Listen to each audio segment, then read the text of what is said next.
Psalm 18 vers 30 sê, want met U loop ek 'n bendestorm en met my God spring ek oor 'n muur. Joshua sou nooit die mure van Jerigo by homself kon laat val nie. Hy het die kinders van Israel nodig gehad om hom te help om God se unieke oorlogsplan uit te voer.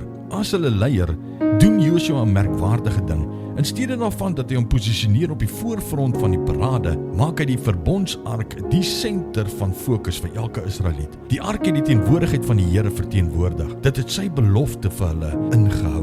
Omring deur priesters en soldate was die ark die senter van elke ronde om hulle probleem. Hulle hou God se teenwoordigheid en sy woord in hulle sig. Soos wat ek en jy loop, my vriend, hou Jesus die middelpunt van al jou dinge, asof jou lewe daarvan afhang. As jy 'n eindelose God volg, sal hy jou oneindig meer gee as wat jy kan vra of bid. Maak oop die woord van God, ontmoet hom in die bladsye, kry rigting en hoop om die duisternis te oorkom en ander te bemoedig. Sy woord keer nooit leeg terug nie. Vader, baie dankie vir U kosbare woord. U woord wat vir ons rigting gee, U woord wat 'n lig is vir ons pad en 'n lamp is vir ons voete. Ons eer U en ons loof U, Here, vir elke belofte daarin opgesluit. In Jesus se naam. Amen.